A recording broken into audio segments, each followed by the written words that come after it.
बच्चों, कैसे हैं आप सब? जल्दी बताओ, कैसे हो? बहुत अच्छे हो, खुश भी हो और मन लगाकर पढ़ाई तो कर ही रहे हैं, इसमें कोई डाउट नहीं, क्योंकि आप सब डाउट डॉट पर जो पढ़ रहे हैं। मैं पूनम प्रजापत रसायन विज्ञान की कक्षा 12वीं में आप सभी बच्चों का स्वागत करती हूँ। बच्चों, खुश हो? ठीक है, पढ़ाई कर रहे हैं, लेकिन पढ़ाई करने का जो तरीका है, सिस्टम है, वो फॉलो अप कर रहे हैं कि नहीं? वो रिवीजन जो पीछे हम पढ़ चुके हैं, उनका रिवीजन कर रहे हैं कि नहीं? अगर कर रहे हैं तो फटाफट जल्दी से मुझे कमेंट में लिखकर बता दो जल्दी कि यस मैम, हम बहुत ही जोश के साथ पढ़ाई कर रहे हैं। तो फटाफट जल्दी से कमेंट करो, फटाफट क्लास को शेयर करो, जितना हो सकता है उतना शेयर करो बेटा, क्योंकि जितने लोग अभी पढ़ रहे हैं आप लोग, और ज्यादा बच्चे पढ़ सकें, चीजों का फायदा लाभ उठा सकें। राइट, बात समझ में आ गई होगी।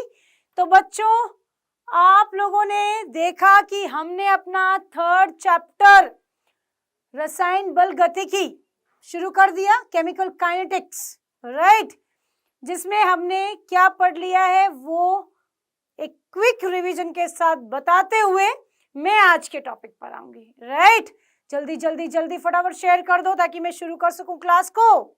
जल्दी भाई, कर दिया? ओके जी, ओके, वेरी गुड। फटाफट लाइक कर दीजिए ताकि सभी बच्चे जो देख पा रहे हैं, सभी बच्चों के पास क्लास पहुंच जाए। ओके, तो बच्चों, हमने पिछली क्लास में जो चैप्टर अपना केमिकल काइनेटिक्स शुरू किया था, उसमें अपन ने पढ़ा था कि जो अभिक्रिया होती है, या यूं कहूं केमिकल काइनेटिक्स होता है, वो क्या होता है, उसके बारे में स्टडी की। उसके बाद हमने देखा कि जब अपन इन चीजों को डिस्क्राइब कर रहे थे तो उनमें अपन ने अभिक्रिया का वेग पढ़ा, अभिक्रिया का वेग या कहूं अभिक्रिया दर पढ़ा, फिर उसको किस तरह से रिप्रेजेंट करते हैं वो देखा, उसके न्यूमेरिकल्स भी किए। फिर उसके बाद हमने देखा दर नियम क्या होता है या वेग नियम क्या होता है, वो भी अपन ने डिस्कस किया। उसके बाद उसकी इकाई और इकाई के आधार पर कोई भी अभिक्रिया अभिकारक पर जब निर्भर करती है तो वो किस कोटि की होती है, तो हमने देखा शून्य कोटि, प्रथम कोटि और द्वितीय कोटि। क्लियर? यहां तक किसी को डाउट नहीं? ये सब हो चुका है क्लियर टॉपिक में। अब आज अपन पढ़ेंगे कोटि आणविकता क्या होती है, उसके बारे में डिस्कस करेंगे। साथ ही हम ये डिस्कस करेंगे कि शून्य कोटि और जो प्रथम कोटि की जो समीकरणें हैं उन्हें हम लोग किस तरह से डिराइव कर सकते हैं, क्योंकि वहां से न्यूमेरिकल भी आता है और 2 नंबर का क्वेश्चन किस तरह आएगा वो भी मैं लास्ट में आज क्लास के बताऊंगी, इवन उसकी प्रैक्टिस भी करवा के जाऊंगी। तो लास्ट तक जुड़े रहना है, फटाफट जल्दी से जुड़ जाओ, जल्दी से, टाइम कंज्यूम नहीं करो भाई, जल्दी जुड़ो।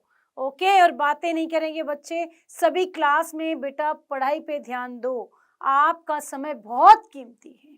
ओके, तो शुरू करते हैं। सबसे पहले अपन कोटि क्या होती है, आणविकता क्या होती है। कोटि तो हम जान चुके हैं कि कोई भी अभिक्रिया जो होती है वो अभिक्रिया का वेग अभिकारकों की सांद्रता के स्टोइकियोमेट्रिक गुणांक के समानुपाती होता है। राइट, अब अपन शुरू करेंगे। अपन सबसे पहले देखेंगे क्या कि अभिक्रिया की आणविकता जो है वो क्या होती है। राइट, आणविकता क्या होती है, तो बताया गया है कि रासायनिक अभिक्रिया को संपन्न कराने के लिए उन क्रियाकारी स्पीशीज की संख्या जिनका एक साथ टकराना आवश्यक है, अभिक्रिया की आणविकता कहलाती है। अभिक्रिया की आणविकता किसे कहते हैं, बात समझ में आ जानी चाहिए कि रासायनिक अभिक्रिया में जितने अभिकारक भाग लेते हैं। राइट, कोटि और आणविकता में अंतर भी हम बात करेंगे, लेकिन आणविकता केवल अभिकारकों की संख्या पर, कोटि नहीं होती, संख्या पर निर्भर नहीं करती। संख्या जो अभिकारकों की है उनकी सांद्रता के स्टोइकियोमेट्रिक घातांक पर निर्भर करती है, वो कोटि होती है। ठीक है, बात समझ में आई? तो अब आणविकता और कोटि में अगर आपको इसका एग्जाम्पल चाहिए तो वो अभी अंतर में देखेंगे, राइट। चलते हैं आगे। तो सबसे पहले अभिक्रिया की आणविकता और अभिक्रिया की कोटि। सबसे पहले आणविकता जो होती है वो एक सैद्धांतिक मान है, यानी कि थ्योरेटिकल वैल्यू है। जैसे दो अभिकारक भाग लेंगे, उत्पाद बनाएंगे ही, एक उत्पाद बनेगा, राइट। पर कोटि एक प्रायोगिक वैल्यू है। अभिक्रिया ने, किसी भी अभिक्रिया में अभिकारकों ने अभिक्रिया की तो कितनी मात्रा में हुई, तो वो कोटि थी। उनकी सांद्रता कितनी है, राइट। बात समझ में आई, तो कोटि होती है। तो ये लिखा है ना, प्रायोगिक मान जिसका वेग समीकरण अभिकारकों की सांद्रताओं के घातों के योग के बराबर होता है, राइट। चलते हैं आगे। इनका मान शून्य नहीं हो सकता कभी भी। आणविकता तो अभिकारक अगर हुए ही नहीं, अगर अभिकारक हुए ही नहीं तो क्या अभिक्रिया होगी? पॉसिबल है अभिक्रिया होना? जल्दी बताओ कमेंट में, यस और नो। नहीं है। अभिकारक के बिना अभिक्रिया कैसे संभव है भाई? नहीं हो सकती, राइट। तो अब अगला इसमें देखते हैं, इसके मान तो शून्य भी हो सकता है, क्योंकि घातांक किसी की भी शून्य हो सकती है। मान सदैव एक पूर्ण संख्या होती है, 1 2 3 4, राइट। लेकिन कोटि घातांक तो भिन्नात्मक हो सकते हैं, उनका योग भी भिन्नात्मक हो सकता है, पॉसिबल है। तो कोटि भिन्नात्मक हो सकती है, पूर्ण संख्या भी हो सकती है, ऐसा नहीं, पर भिन्नात्मक भी हो सकती है। सदैव धनात्मक होता है और इनका मान धनात्मक ऋणात्मक दोनों प्रकार का हो सकता है, राइट। अब आइए एग्जाम्पल की ओर। ये लिख रहे हैं ना, जैसे क्या लिखा है, एस्टर की रिएक्शन जल के साथ कराने पर एसिटिक अम्ल और अल्कोहल बनता है। इसमें जल के सांद्रता में कोई परिवर्तन नहीं आता, अतः अभिक्रिया की कोटि एक है। यानी कहने का मतलब है कि आप यदि यहाँ पर देखेंगे तो ये इस तरह की आणविकता है कि इस पर एक ही इसका अभिकारक भाग ले रहा है, इनमें जल के अणुओं में परिवर्तन नहीं होता है। ऐसा कभी नहीं हो सकता, ध्यान देना। क्या नहीं हो सकता? कि अपन कोई अभिक्रिया कराते हैं, जैसे A प्लस बी है ना, A प्लस बी से C बना दिया, ठीक। जब A प्लस बी से आप C बना रहे हो तो ऐसा कभी नहीं हो सकता कि A और B की सांद्रता में परिवर्तन ना आए या मात्रा में परिवर्तन ना आए। परिवर्तन तो आएगा, मात्रा में परिवर्तन तो आएगा, आएगा कि नहीं? जल्दी बताओ। मात्राओं में परिवर्तन तो आएगा, आएगा ना? हाँ, जब मात्रा में परिवर्तन आता है, मात्रा लिख देती हूँ, सांद्रता में फिर कंफ्यूज हो जाओगे। तो मात्रा में परिवर्तन आया तब तो ये दोनों अभिकारक हो गए, भाग ले रहे हैं, तो आणविकता कितनी होगी? 2। लेकिन अगर किसी अभिक्रिया में A तो बदल रहा है पर B स्थिर है, तो बताओ इसकी आणविकता कितनी होगी? तब इसकी आणविकता 1 होगी। यस और नो? हाँ या नो? जल्दी बताएंगे कमेंट में, यस मैम, ओके। अब चलता है कोटि में। कोटि में कहा कि एक एक अणु भाग ले रहे हैं, अतः इसकी आणविकता क्या होगी? 2 होगी। अगर आप में अभिकारक की बात करें, केवल अभिकारक की, तो अभिकारक कितने हैं? 2 है, तो 2 ना। जब ये बदल नहीं रहा है तो हम उसको क्या कह सकते हैं? कोटि 1। लेकिन जब ये बदल नहीं, जब अपन केवल और केवल अभिकारक की बात करें तो वहां पर आणविकता क्या आएगी? 2 आएगी। बात समझ में आ गई? एक्चुअली एग्जाम्पल को आप ऐसे लिख सकते हैं, इसका ये है, इसका ये है, ठीक, कोई दिक्कत नहीं है। आणविकता में केवल अभिकारक की संख्या देखते, कितनी मात्रा है, नथिंग टू वरी, कि अपने को देखना ही नहीं है। लेकिन जैसे ही आपने किस में आया, कोटि में आ गए, तो कोटि में हम देखेंगे कि वहां पर अभिकारक की सांद्रता या मात्रा में जो परिवर्तन हो रहा है, जो नहीं परिवर्तित हो रहे हैं वो स्थिर है, तो केवल 1 बदल रहा है, तो कोटि कितनी होगी? 1 होगी। बात समझ में आ गई? क्लियर हो गया टॉपिक? डन। चलते हैं आगे। अब चलते हैं अपन, अब करते हैं शून्य कोटि अभिक्रिया के लिए समाकलित वेग समीकरण। शून्य कोटि अभिक्रिया क्या होती है? सबसे पहले तो वो शून्य कोटि अभिक्रिया क्या होती है? वे अभिक्रिया जिनमें अभिक्रिया का वेग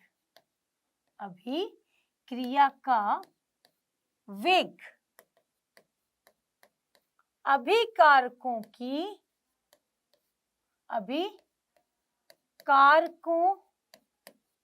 सांद्रता के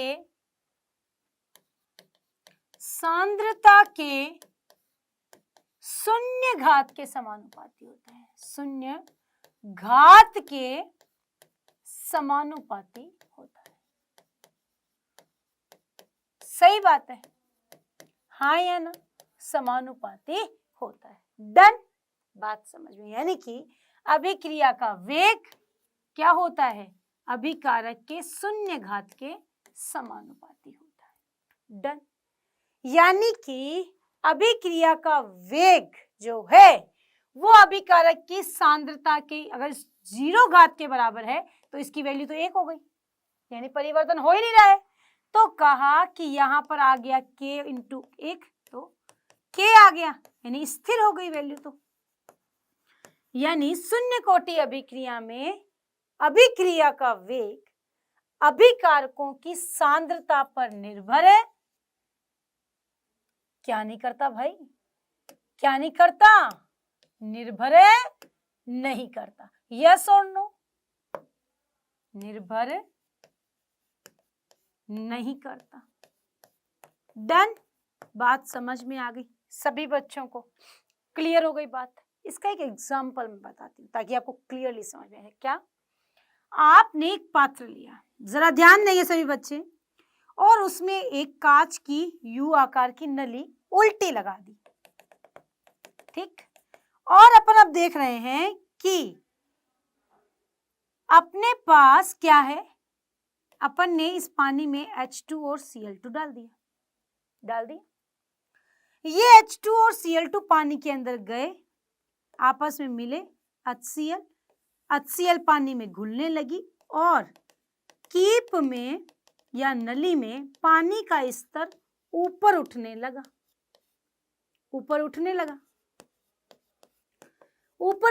इसका मतलब ये चीज ये बता रही है कि H2 और Cl2 जो है वो पानी में HCl के रूप में घुल रहे हैं, यानी H2 और Cl2 आपने जो डाली थी वो HCl का फॉर्मेशन करेगी, क्योंकि अकेली H2 और Cl2 पानी में डिसॉल्व नहीं है, HCl पानी में घुल रहा है और उससे पानी का आयतन जो है वो बढ़ रहा है, ठीक? ऊपर चढ़ गया।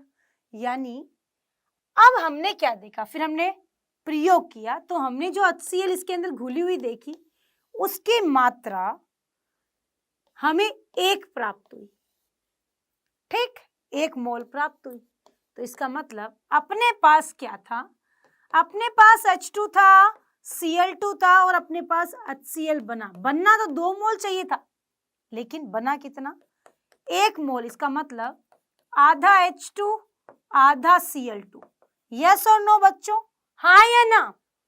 भाई जब दोनों है 1-1 मोल तो ये अगर आधा आधा लो तो 1 ही मोल बनेगा ना। तो कहा गया कि ये आधा ही बचा हुआ है, किसके अंदर?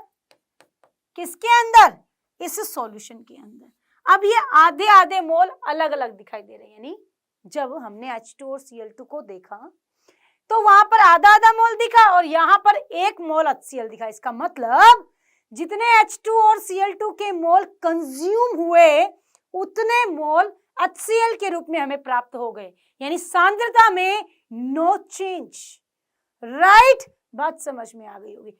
इसलिए कहा गया कि अगर आप क्या कर रहे हैं, अगर आप शून्य कोटि अभिक्रिया पढ़ रहे हैं तो ये हमेशा इकाई घात के शून्य घात के समानुपाती होती है और ये अभिकारक की सांद्रता पर निर्भर नहीं करती है। बात समझ में आई? और ये अभिक्रिया जो मैंने अभी समझाई है ये हमेशा ताप की उपस्थिति में संपन्न होती है, या यूं कहूं कि ये अभिक्रिया हमेशा उत्प्रेरक की उपस्थिति में ही संपन्न होती है। बिना उत्प्रेरक ये अभिक्रिया देखना संभव नहीं है। बात समझ में आ गई? क्लियर हो गई? क्यों है ऐसा? क्योंकि मैं लिख देती हूं आगे, क्यों है ऐसा? क्योंकि अपने पास में अपन ने जो देखा उसमें ये सीन था कि उत्प्रेरक चाहिए, जैसे H2 plus Cl2 is equal to H mu is equal to 2HCl, right? Yes. तो ये 2HCl है। तो यहाँ पर जब अभिक्रिया हुई तो वो उत्प्रेरक की उपस्थिति में हुई, और जब भी कोई अभिक्रिया उत्प्रेरक की उपस्थिति में होती है तो वहां पर अभिकारक की सांद्रता में कोई परिवर्तन नहीं आता है, नो चेंज। क्लियर? और वो चेंज क्यों नहीं होता? क्योंकि उत्प्रेरक की जो सतह होती है उस पर निश्चित अणु ही अभिकारक के क्या कर सकते हैं, आ सकते हैं, निश्चित मात्रा में ही, निश्चित मात्रा में ही क्रियाकारक के अणु भाग ले सकते हैं, उसकी सतह पर आ सकते हैं। क्लियर? बात समझ में आ गई? इसीलिए अभिक्रिया का जो वेग है वो किस पर निर्भर नहीं करता, अभिकारक की सांद्रता पर निर्भर नहीं करता है। बात समझ में आ गई? सभी बच्चों को टॉपिक क्लियर हो चुका है। डन? तो अब अपन क्या करते हैं, अपने ने ये चीज तो क्लियर कर ली, ये बात भी आपको बिल्कुल समझ में आ गई, तो फटाफट उतारेंगे जल्दी से, 1 मिनट में उतार लिया? ओके जी, ओके। चलो आगे, यस चलते हैं आगे। इसको भी उतार लो, उतार लो, जल्दी जल्दी जल्दी उतारो फटाफट, ताकि मैं आगे बढ़ सकूं। चलिए जी, अब अपने पास समाकलित वेग समीकरण अपने को निकालना है। तो अपने पास देखेंगे प्रारंभ में अभिक्रिया, सामान्य अभिक्रिया क्या है बेटा, R = P। इस अभिक्रिया के लिए अभिक्रिया का वेग, अभिक्रिया का वेग क्या होता है, R बराबर क्या होता है, -dR की सांद्रता बटा T, या हाँ या ना, सही है, अभिक्रिया की यही होती है वेग। वही हम जानते हैं कि अभिक्रिया का वेग समानुपाती होता है अभिकारकों की सांद्रता के शून्य घात के, राइट। तो ये अपने पास समीकरण 1 और समीकरण 2 सही है। आप इसे समीकरण 2 अभी ना भी लिखें तो इसको यहां पर अपन यूं लिख सकते हैं, बताऊं क्या, अच्छा, /R = K अभिकारक का सक्रिय द्रव्यमान की घात 0। क्लियर? बात समझ आ गई? ये हो गई आपकी समीकरण। समीकरण 1 व 2 में क्या बाएं पक्ष बराबर है समान, तो दाएं पक्ष भी क्या होंगे समान। तो क्या लिखेंगे, -dR अभिकारक की सांद्रता अपॉन dt बराबर K अभिकारक का सांद्रता का घात 0। बात समझ में आई? यस और नो जल्दी बताओ। और ये सब किसके इक्वल है, अभिक्रिया के वेग। डन? कोई दिक्कत नहीं। तो अपन देखते हैं कि -dR अपॉन dt = क्या है अपने पास K। अब ये जो शून्य घात है तो अपन सब जानते हैं यदि किसी घात 0 हो तो उसकी वैल्यू कितनी होती है, 1। तो यहां आ गया K। ठीक, बात समझ में आई? हम इसको ये भी लिख सकते हैं -dR = K.dt। समीकरण 3 ये क्या है, शून्य कोटि अभिक्रिया, शून्य कोटि अभिक्रिया की क्या अवकलित समीकरण, अवकलित समीकरण, हाँ या ना। ठीक, अब क्या करें, समीकरण 3 का क्या कर दें भाई, समीकरण 3 का समाकलन करने पर, ठीक, आओ जी कर दो समाकलन। समाकलन क्या करोगे? अगर मैं इस माइनस को इसके आगे लिख तो कोई दिक्कत तो नहीं है? बिल्कुल नहीं, होनी भी नहीं चाहिए किसी को भी। है तो बता सकता है, जल्दी बता दो भाई ताकि मैं आगे चलूं। ये लो माइनस यहाँ आ गया, तो हमने लिख दिया डी आर क्या समाकलन बराबर माइनस के डी टी का समाकलन। कई बच्चे सोचते हैं मैम के को बाहर क्यों रखा, अंदर आना चाहिए था ना। अरे जब भी कोई स्थिरांक होता है उसका समाकलन नहीं होता, यस और नो? बिल्कुल, तो समाकलन नहीं हो सकता तो बाहर लिख दिया, स्थिर है वो। अब इसका समाकलन आएगा क्या? डी आर का समाकलन आर होता है माइनस के, और डी टी का समाकलन क्या होता है? टी प्लस क्या आ जाता है? सी। सी क्या है बेटा? सी एक समाकलन स्थिरांक है। ओके, बात समझ में आ गई होगी। चलो आगे, जल्दी से बताओ तो इस सी का मान कैसे निकलेगा? यदि आर बराबर आर नोड हो, वही t इज इक्वल टू 0, तो C का मान क्या होगा? यहां तक उतारो जल्दी, फटाफट उतारो जल्दी से। अच्छा बाद में उतार लेना, पहले मैं कर देती हूँ। चलो C का मान क्या होगा? तो C का मान क्या होगा भाई? C का मान होगा, अपन लिखेंगे क्या? R इज इक्वल टू के गुना T की जगह 0 और R की जगह R नोट लिख दिया प्लस C। R नोट बराबर क्या? C। सही है। समीकरण कितने नंबर थी? समीकरण का मान दिया ही नहीं था। अच्छा समीकरण लिखी नहीं थी, ये भाई समीकरण लिखो। ये समीकरण क्या है? 4। समीकरण 4 में C का मान लिखने पर, चलो यस, क्या आएगा? R is equal to K, minus चलता रहना चाहिए भाई, भूल नहीं जाना, dot T plus R naught. Yes और नो बच्चों? जल्दी बताओ। ये है आपकी समीकरण 5।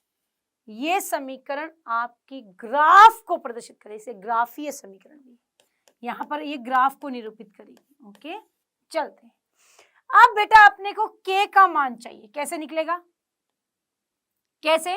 इधर ले आऊं k, तो बराबर में क्या आएगा? t plus R naught minus R. Yes और नो? अगर मैं इस t को यहां ले जाऊं तो k, अच्छा k डॉट t लिख दो ना भाई, डायरेक्ट t, कोई बात नहीं, अब वो आदत है ना।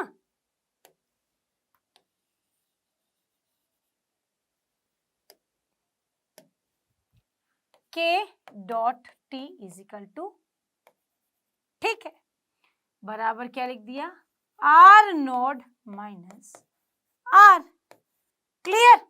अगर मैं t को इस तरफ लाऊं तो k is equal to R naught minus R upon T. बेटा इसको x भी लिख सकते हैं आप, हाँ या ना? तो हम लोग क्या लिख सकते हैं? k is equal to X upon T. यह रासायनिक समीकरण k is equal to R naught minus R upon T शून्य कोटि अभिक्रिया की समाकलित वेग समीकरण है। समीकरण नंबर 6। ये क्या है? समाकलित वेग समीकरण। बात समझ में आई सभी बच्चों को? तो जल्दी से फटाफट ये लो, ये उतारो फटाफट, 2 मिनट जल्दी से, जल्दी उतार लेना ताकि क्लियर हो जाए टॉपिक। ओके चलते हैं आगे। अब आ जाओ, ये भी उतार लो। अब अपन चलेंगे आगे ग्राफ। इनसे ग्राफ कौन से बनते हैं? ठीक है, पहला ग्राफ x व t के मध्य, x व t, सांद्रता में परिवर्तन बटा समय क्या आ रहा है ग्राफ? सांद्रता और समय, x और t के मध्य। अच्छा, x और t नहीं, समय, वेग और समय के मध्य ग्राफ, वेग और समय के मध्य ग्राफ। ठीक है, कैसा आएगा? सांद्रता नहीं बदल रही तो समय कितना भी बढ़ाओ, वेग कैसे बदलेगा? कोई मतलब नहीं। तो ये क्या रहेगा? Constant, no change. क्लियर? बात समझ में आ गई? सेकंड, अब ध्यान देना, अब किसके मध्य ग्राफ? अभिकारक की सांद्रता और समय के मध्य ग्राफ, राइट? आपको 5 नंबर ग्राफ ही दिया है ना, इसमें आपको ग्राफ खींचना है। तो कैसे आएगा? अपने पास क्या है भाई? अपने पास रिएक्शन क्या है? जल्दी बताओ, जल्दी बताओ, जल्दी। R = minus K dot T plus R node, हाँ या ना? अंतिम सांद्रता, प्रारंभिक सांद्रता, ये क्या है? स्थिरांक। ये समीकरण आपको कोई गणितीय समीकरण की तरह दिखाई दे रही है? जो ग्राफीय समीकरण होती है, सरल रेखीय समीकरण गणित में आती है, y बराबर mx प्लस c, ये वही है। y एक्सिस पर r node, r x t, m ढाल और c स्थिरांक यानी कांस्टेंट वैल्यू, प्रारंभिक सांद्रता हुई K और T। तो यहां पर देखो, अभिकारक को जब बढ़ा रहे हैं तो बताओ, ये चीज माइनस में नहीं आ रही है तो समय घट रहा नहीं है, और अगर समय बढ़ा रहे हैं तो रिएक्टेंट क्या होगा? घटेगा नहीं, बिल्कुल। तो यह होगी आपकी स्थिति इस तरह से, हाँ या ना? और आपकी ये ढाल जो है वो क्या बता रही है? ढाल आ रही है -K, यानी कि ऋणात्मक, जो समय में वृद्धि के साथ रिएक्टेंट में कमी को प्रदर्शित कर रही है। बात समझ में आ गई? टॉपिक क्लियर हो गया होगा कि आपको किस तरह से ग्राफ बनाना है। क्लियर? जल्दी बताओ यस और नो, जल्दी जल्दी जल्दी। ओके जी, ग्राफ भी देख लिया। अब चलते हैं हम आगे। अगला टॉपिक आपका शून्य कोटि अभिक्रिया का अर्ध आयु काल। अर्ध आयु काल का मतलब क्या मैडम? ध्यान से सुनो बेटा। अर्ध आयु काल का मतलब अपनी आयु का आधा समय चला जाना, राइट? तो अर्ध आयु हो गई। वैसे ही किसी भी अभिक्रिया का आधा समय यदि निकल जाता है तो उसमें अभिकारकों की मात्रा भी आधी ही रह जाती है, हाँ या ना? बिल्कुल। तो प्रारंभ में जो मोल हैं वो आधे रह जाएंगे। तो अपने पास अभिक्रिया क्या है? अपने पास अभिक्रिया है K बराबर x/t, जिसे हम लोग R नॉट माइनस R/t भी लिख रहे हैं, यस और नो? तो यहां पर आपके पास जो आपकी प्रारंभिक सांद्रता थी, जब वो अंतिम सांद्रता में मिली तो वो प्रारंभिक सांद्रता कितनी रह गई? आधी रह गई। ये जो आपका R है ना, ये कितना रह गया? R naught upon 2, right? और जो समय है राजा बच्चों, वो क्या रह गया? T½ आपका जो समय है वो समय कितना रह गया बेटे? T = T½ clear? बात समझ में आ गई होगी। डन। तो हम अब इस समीकरण को कैसे लिख सकते हैं? तो हम लिख सकते हैं कि अपने पास K = अपने पास क्या है?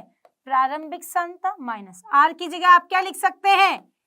R नॉट अपॉन 2/T की जगह क्या लिखोगे? T²। जल्दी बताओ यस और नो। तो क्या हम ऐसे लिख सकते हैं? R naught upon 2 into T½ बच्चों, अगर आपने इस R नॉट, एक है और ये आधा है, तो इस एक में से आधा गया तो ये आधा ही तो बचा प्लस में, यस। तो ये बह गया अब चलते हैं आगे। तो अपने पास k इजिकल टू क्या आ गया बेटे? अपने पास आ गया r नोड अपॉन क्या? 2t half. जल्दी बताओ यस और नो। इसको यदि हम लिखना चाहें t हाफ के रूप में अर्धायुकाल तो हम लिखेंगे r की सांद्रता सक्रिय द्रव्यमान बटा 2k। और ये k क्या है? ये k है आपका स्थिरांक। तो हम क्या ऐसे लिख सकते हैं? t हाफ समानुपाती प्रारंभिक सांद्रता, यानी शून्य कोटि अभिक्रिया का अर्धायुकाल अभिक्रिया की प्रारंभिक सांद्रता के समानुपाती होता है। जल्दी बताओ, जल्दी जल्दी जल्दी, यस और नो। बात समझ में आ रही जी? अब बताओ जी, इनके बीच यदि आप ग्राफ खींचे तो क्या आएगा? टी हाफ और प्रारंभिक सांद्रता के बीच में ग्राफ खींचे तो क्या आएगा? देखो, समय और प्रारंभिक सांद्रता के मध्य आपने ग्राफ खींचा तो क्या आया था? समय और प्रारंभिक सांद्रता के मध्य ग्राफ खींचा तो ग्राफ घटता हुआ आया, प्रारंभिक सांद्रता कम हो रही। लेकिन अर्धायुकाल के बीच में और इनके बीच ग्राफ खींचोगे तो ये प्लस में आ रहा है, यानी बढ़ता हुआ ग्राफ, और ये आपकी पॉजिटिव क्या है? बात समझ में आ गई होगी। यस और नो जल्दी बताएंगे, कमेंट में लिखेंगे यस मैम। देखो बेटा, अगर हम लोग इस तरह से करके आपको समझा रहे हैं, इसके पीछे केवल मात्र एक ही पर्पस है कि मेरे बच्चों को ऐसा लगना चाहिए कि हाँ मैम कर रहे हैं तो हम भी कर सकते हैं, है ना? क्योंकि एक टीचर के समक्ष यदि विद्यार्थी बैठा है तो वो विद्यार्थी उस टीचर का क्या होता है? प्रतिबिंब होता है, राइट? तो प्रत्येक विद्यार्थी टीचर का एक क्या होता है? प्रतिबिंब। हम अपनी छवि आप बच्चों में देखते हैं, इसलिए हम इस तरह से मेहनत इसीलिए कर रहे हैं ताकि हमारे बच्चे भी मेहनत करना सीख जाएं। क्लियर? चलें आगे। ओके जी, ओके, चलते हैं अब अगले पड़ाव पर। अब आता है, अपन देखते हैं अपनी अगली कोटि, जिसका नाम है प्रथम कोटि अभिक्रिया का समाकलित वेग समीकरण। बेटा, प्रथम कोटि जो अभिक्रिया है वो क्या होगी? जल्दी बताओ परिभाषा। सभी बच्चे बताएंगे, जल्दी जल्दी, बिना टाइम को कंज्यूम किए। जल्दी बेटा। वे अभिक्रिया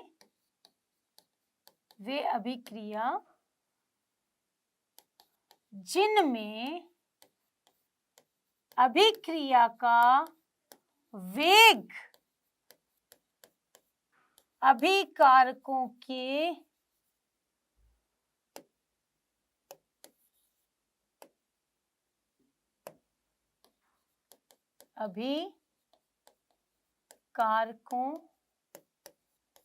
की सांद्रता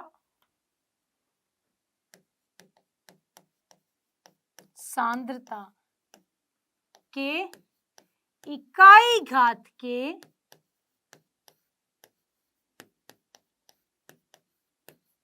समानुपाती होते। क्लियर? यानी ये क्या कहना चाहता है? ये कहना चाहता है आर समानुपाती अभिकारक की सांद्रता के इकाई घात की। Clear?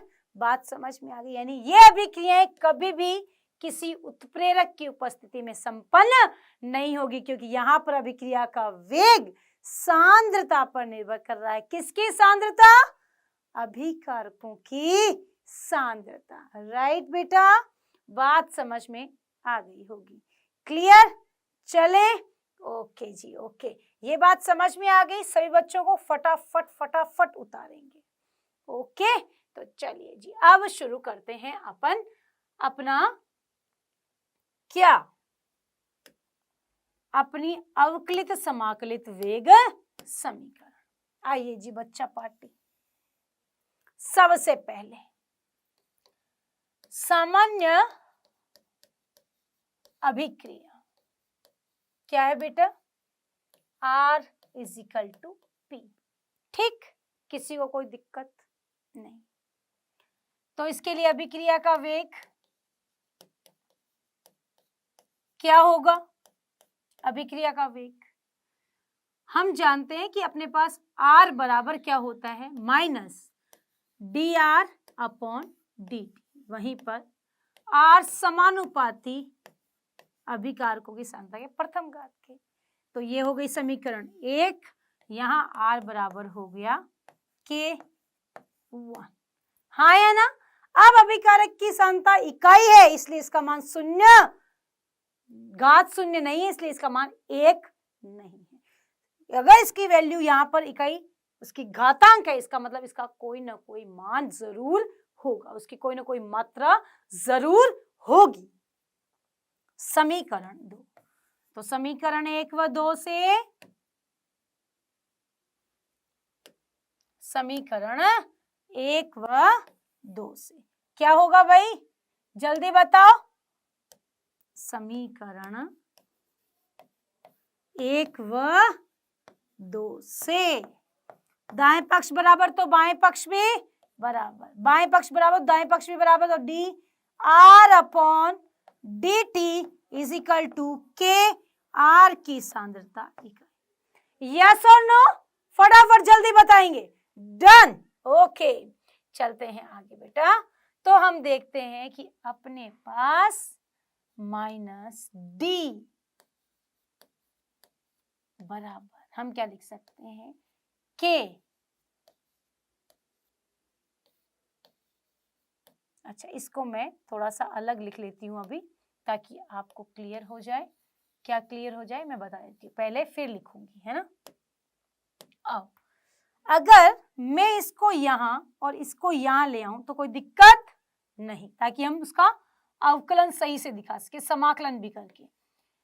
D R upon R is equal to minus K dot D T. Clear? तो अब ये समीकरण जो आपके पास तीसरी आई है, ये क्या है, प्रथम कोटि अभिक्रिया की अवकलित वेग समीकरण। ओके, समीकरण 3 का क्या करो भाई, समीकरण 3 का अवकलन, सॉरी क्या करने पर, समाकलन करने पर। चलें, आ जाओ। अब समाकलन करेंगे तो क्या, डी आर की सांद्रता बटा आर की सांद्रता माइनस के डी टी। यस और नो, बात समझ में आ गई यहां तक? क्लियर? किसी को कोई डाउट है तो जल्दी से पूछ सकता है कि मैम यहां से बताओ, कई बार बच्चे कहते हैं ना। तो ध्यान दो भाई, अभिक्रिया, फिर उसका अवकलित समीकरण निकालने के लिए हम जानते हैं कि ये अभिक्रिया की दर होती है, ये अभिक्रिया दर नियम होता है, दोनों को अगर बाएं पक्ष बराबर तो दाएं भी बराबर होंगे, 1 और 2 के, तो लिख दिया। यहां से इस dt को इधर ले आए तो r को इधर, ताकि इसका हम समाकलन अच्छे से कर सके। तो ये समाकलन, आओ अब समाकलन कैसे करेंगे, अब समाकलन क्या होगा, समाकलन कैसे किया जाएगा, जरा ध्यान से। समाकलन के लिए कहा जाता है कि अपन देखते हैं कि अपने पास क्या आया भाई, अपने पास आया D R upon R is equal to minus K dot D T, इसका समाकलन। तो इसका समाकलन होता है L N R is equal to minus K dot T plus C. C क्या है, समाकलन स्थिरांक। यस और नो, जल्दी बताएंगे सभी भैया बहने, है ना। हमारी तरफ बेटा ऐसे कहा जाता है, भैया बहने, है ना, बच्चे ही हो आप। चलें, आइए जी आइए। ठीक, तो c का मान निकालने के लिए क्या करें, t इज इक्वल टू 0 और r is equal to r naught. कोई दिक्कत? No. ln r is equal to, अच्छा ये समीकरण तो अपन यूं लिखा देते हैं, ln r is equal to क्या, minus K dot 0 plus c की जगह अपन क्या डॉट टी लिख दिया और यहाँ c। ठीक, ln r की जगह ln नॉट लिखेंगे ना, ln r naught is equal to G, क्या आया c, यस और नो, जल्दी बताओ जल्दी बताओ, बात क्लियर। तो c का मान क्या आया, c का मान आया ये, तो c का मान समीकरण क्या है भाई, वो पीछे कितनी थी 3, अब क्या है समीकरण 4, समीकरण 4 में c का मान रखने पर आ जाओ, ln r is equal to क्या, minus K dot T plus ln r naught. यहां तक बात सबकी क्लियर हुई या नहीं, सभी बता दो जल्दी से, जल्दी जल्दी बताओ, लेकिन लास्ट तक बने रहोगे तभी बातें क्लियर होगी बेटे। तो अब अपन लिखते हैं इसको इस तरफ, इसको इस तरफ, तो हम लिखते हैं k dot T is equal to क्या, ln r naught minus ln क्या r, ठीक। इसे हम ये भी लिख सकते हैं ln r naught upon r। जल्दी बताओ यस और नो, ये इधर भाग में है ना, इधर माइनस में है ना, तो जब भी अपन लोग या ln की बात करते हैं, मैंने पीछे भी बताया है 3rd चैप्टर में, तो हमेशा अपन भाग की बात करते हैं, उसको डिवाइड में लिख देते हैं, ठीक। चले आगे, यहां तक कोई दिक्कत नहीं। तो t की वैल्यू क्या, तो अपन इसकी ln की वैल्यू को भी चेंज कर सकते हैं बेटा। ln को अपन किस में कन्वर्ट करें, अगर लोग में, चलो मैं बता ही देती हूँ, अगर ln को आप किस में कन्वर्ट करें, ln को यदि आप लोग में कन्वर्ट करते हैं, तो ln से लोग में कन्वर्ट करने के लिए 2.303 का गुणा किया जाता है, ठीक। तो चले, तो अब लोग के साथ में यदि आपको लिखनी है चीजें, तो आपको 2.303 से मल्टीप्लाई करना पड़ेगा। तो हमने लिखा k dot T is equal to 2.303 log आधार 10 r नोड अपॉन r। यहां तक किसी को कोई डाउट, नो, होना भी नहीं चाहिए। अगर केवल k की बात करूं तो 2.303 अपॉन t लोग आधार 10, यहां तक बात समझ में आ गई। यह है आपकी समाकलित वेग समीकरण, बात समझ में आ गई। और ये जो रिएक्शन आपको ये जो दिखाई दे रही है वैल्यू, इससे अपन ग्राफ बनाएंगे, आप नोट कर लीजिए, जल्दी जल्दी नोट कर लीजिए, क्लियर। तो ये है आपकी क्या, समाकलित वेग समीकरण। ओके जी, ओके, फटाफट उतारेंगे जल्दी से ताकि हम इनके ग्राफ को देख सकें। बात समझ में आ गई सभी बच्चों को, ओके। चलते हैं आगे, अब अपन एक नजर ग्राफ पर, ग्राफ कैसे बनाए जा सकते हैं। क्या बना रहे हैं, ग्राफ, ठीक।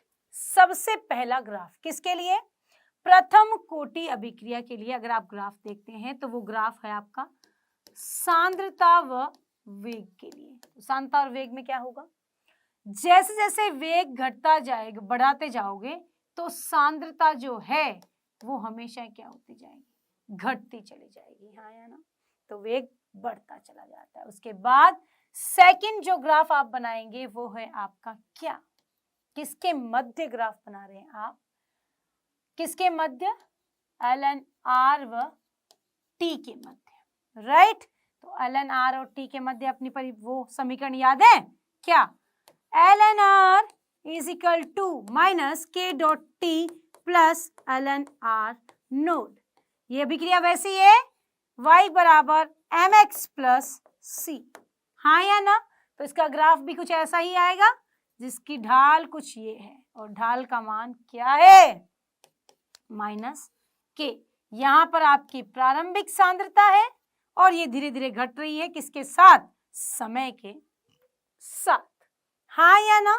जल्दी बताएंगे बात क्लियर हुई या नहीं। सभी बच्चों की जल्दी जल्दी जल्दी जल्दी जल्दी चले, फटाफट बता दीजिए, जल्दी बता दीजिए।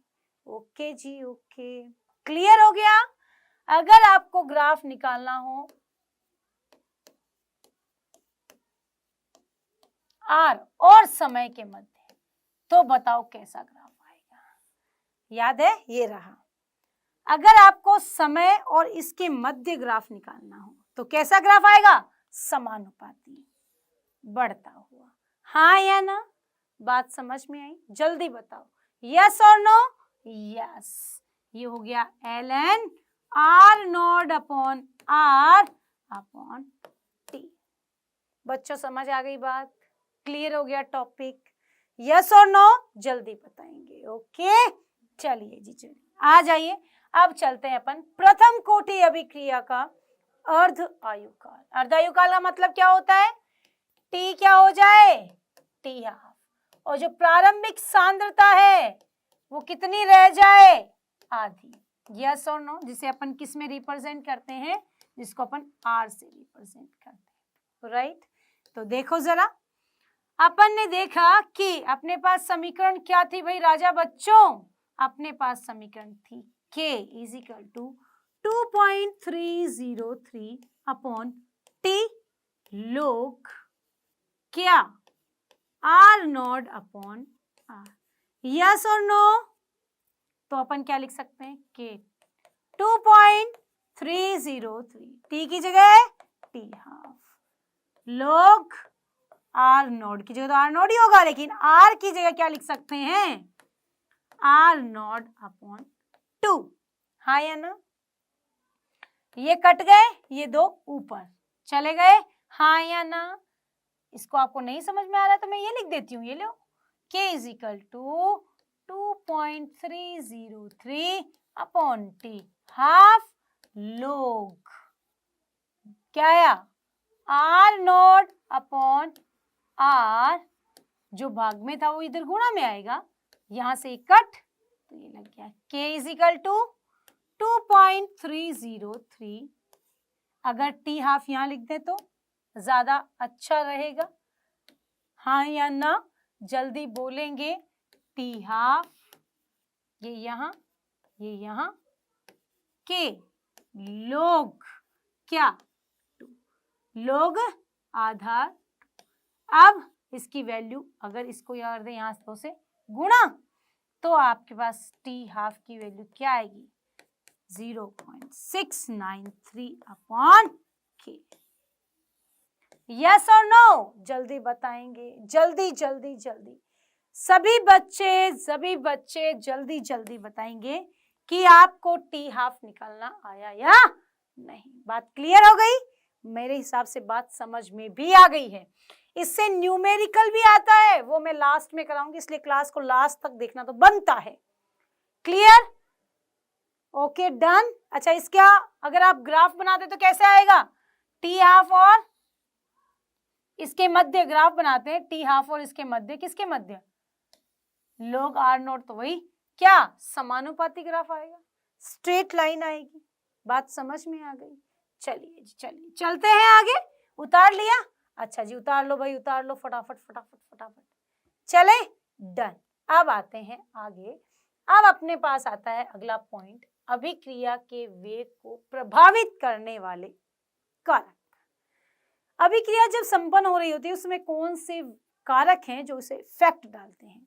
हमने अभिकारक की सांद्रता को तो पढ़ लिया, अभिकारकों की प्रकृति, उत्प्रेरक की उपस्थिति और प्रकाश व ताप का प्रभाव। तो आज अपन देखेंगे उत्प्रेरक की स्थिति, ये तो हो गया, ये अपन अभी डिस्कस करेंगे और ये हम नेक्स्ट क्लास में डिस्कस करेंगे ताकि आपको चीजें क्लियर हो जाए। ठीक, चले आगे, आइए जी आइए। सबसे पहले है उत्प्रेरक। क्या होते हैं उत्प्रेरक? वे पदार्थ होते हैं जो अभिक्रिया में भाग लेकर स्वयं में बिना परिवर्तन किए अभिक्रिया में परिवर्तन कर देते हैं। यानी कुछ लोग नहीं होते जो खड़े रहते हैं, वो खड़े हैं, वो कुछ नहीं बोल रहे हैं, फिर भी लोग उनसे प्रभावित होकर अपना रास्ता चेंज कर लेते हैं, राइट। वो उस जगह को चेंज करने ही आया था, लेकिन खुद कुछ नहीं कर रहा है, खुद में कोई चेंज नहीं हो रहा है, पर दूसरों में चेंज हो रहा है, इसलिए वो व्यक्ति क्या हुआ? उत्प्रेरक। राइट। तो वैसे ही कहते हैं कि वे पदार्थ जिनकी उपस्थिति से अभिक्रिया का वेग बढ़ जाता है परंतु स्वयं में कोई परिवर्तन नहीं होता, उत्प्रेरक कहलाते हैं। उपस्थिति अभिक्रिया का वेग बढ़ाती है अथवा घटाती है, उत्प्रेरक कहलाते हैं। धनात्मक उत्प्रेरक अभिक्रिया के वेग को बढ़ाते हैं, वही ऋणात्मक उत्प्रेरक अभिक्रिया के वेग को घटा देते हैं। राइट, बात समझ में आ गई। जैसे अगर अपन N2 और 3H2 की बात करें तो 2NH3 बनता है Fe की उपस्थिति में और एक MO की उपस्थिति में। Fe की उपस्थिति में बढ़ती है और MO जब साथ जुड़ जाता है तो अभिक्रिया का वेग घट जाता है, यानी उत्प्रेरक बड़ा काम का है। बात समझ में आई? यस और नो? जल्दी जल्दी बताओ। चलो जी चलो, आ जाओ आगे चलते हैं। उत्प्रेरक की उपस्थिति में यदि कोई अभिक्रिया आप करवा रहे हैं तो वो अभिक्रिया जब संपन्न हो रही होती है तो उसमें उसके वेग पर क्या प्रभाव पड़ता है, यानी अभिकारक उत्पाद में जब बदल रहा होता है तो उत्प्रेरक यदि मैं डाल दूं और अभिक्रिया को मैं संपन्न कराऊं या बिना उत्प्रेरक कराऊं तो क्या फर्क नजर आता है? तो कहा कि यदि आप उत्प्रेरक के बिना कोई अभिक्रिया संपन्न करवा रही हैं तो अभिक्रिया का वेग, उसको अधिक ऊर्जा की आवश्यकता है। वहीं पर अगर आपने उत्प्रेरक डाल दिया तो वहां पर ऊर्जा क्या हो जाती है? कम हो जाती है। ये ऊर्जा जो है सक्रियण ऊर्जा होती है। सक्रियण ऊर्जा क्या होती है? वह निश्चित न्यूनतम ऊर्जा जो किसी भी अभिकारक को उत्पाद में बदलने के लिए आवश्यक होती है, सक्रियण ऊर्जा कहलाती है। राइट, बात समझ में आ गई होगी। कम ताप पर तीव्र गति से होने लगती है, उत्प्रेरक की उपस्थिति में परिवर्तित हो जाती है और सक्रियण ऊर्जा कम कर देती है। E1 उत्प्रेरक की अनुपस्थिति में है और E2 उत्प्रेरक की उपस्थिति में है। राइट, बात समझ में आ गई? तो फटाफट लाइक कर दो जल्दी से और लिख दो यस मैम। चलते हैं आगे। अब आता है क्वेश्चन जिसको आपको हल करना है, वो क्या है जरा देख लेते हैं। दर्शाएगी प्रकाश की प्रथम कोटि की अभिक्रिया में 99% अभिक्रिया पूर्ण हो जाती है। जब 99% पूर्ण हो रही है तब लगा समय और 90% में लगा समय क्या होगा? कुछ नहीं, सिंपल थ्योरी है। मान लो कोई अभिकारक जब रिएक्शन शुरू कर रहा है तो उस समय उसकी वैल्यू 100 है और वो 99% खत्म हो चुका है, तो कितना बचा? 0.1 ही तो बचा। हाँ यार, तो इन्होंने लिखा है ना, अपने पास प्रथम कोटि अभिक्रिया ही तो आएगी, क्योंकि उत्पाद की अगर शून्य कोटि बात करूं तो वहां तो साधारणतः मैटर ही नहीं करती शून्य कोटि अभिक्रिया में, तो प्रथम कोटि में ही अभिकारक काम करेगा। तो कहा कि अपने पास ये तो क्या है बेटा? R, और ये क्या है? R node minus R। Yes और नो? तो कहा कि ये A जो है और A में से इतना घटा दिया, इसकी वैल्यू 1 मान लो, तो मान ली 1, और 1 में से यदि 1.00 माइनस क्या, 1 में से क्या घटा दिया? 0.99 घटा दिया, तो क्या है? 0.01। यस और नो? आ गया। 1 बटा, अब इसका पॉइंट हटाया तो हमने लिखा 1 बटा क्या?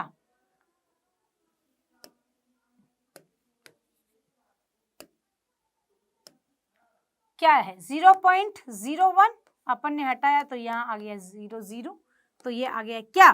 10 की घात 2, ये रही 10 की घात 2। क्लियर? और यहाँ पर वैल्यू अगर आप निकालेंगे तो वो आएगा क्या? 1। तो अर्ध समय जो 99% पूर्ण होने पर जो समय चाहिए था वो किसके बराबर आ रहा है? 1 के बराबर। क्लियर? बात समझ में आ गई। अब चलते हैं आगे। अगर 90% पूर्ण हो तो वहीं 1 में से कितना निकाल दो? 90 निकाल दो, तो क्या आना है? देखो 0.90, 0.1, 1/10। लोग 10 की मान कितना होता है? 1। तो कहा वहां पर और यहाँ पर क्या फर्क आया? जरा ध्यान दो। यहाँ पर 1 और ये क्या आया? 2। इसको गुणा में चल रहा था ना, आगे ले आए 2। ये दुगुना है, वो 1 गुना है, यानी कि जब कोई भी अभिक्रिया संपन्न होगी तो वो उसके कितने 2 गुने मान के बराबर प्राप्त होगी। बात समझ में आ गई? यस और नो जल्दी बता दीजिए, जल्दी जल्दी जल्दी। चलते हैं। तो ये था आपका आज का टॉपिक, प्रथम कोटि अभिक्रिया, शून्य कोटि अभिक्रिया की अवकलित समाकलित समीकरण, उत्प्रेरक का अभिक्रिया के वेग पर क्या इफेक्ट होता है वो, और आज जो पढ़ा उसका एक न्यूमेरिकल भी हमने हल कर लिया है। आप चाहें तो इसको उतार सकते हैं ताकि बात क्लियर हो जाए। डन, समझ में आ गई बात? चलते हैं। तो जब तक मैं अगली क्लास में इन्हीं प्रभावित करने वाले कारकों के साथ असंगत सिद्धांत के साथ आती हूं, तब तक आप पढ़ते रहो, खुश रहो, मस्त रहो, लेकिन पढ़ाई करते रहना। Okay, thank you.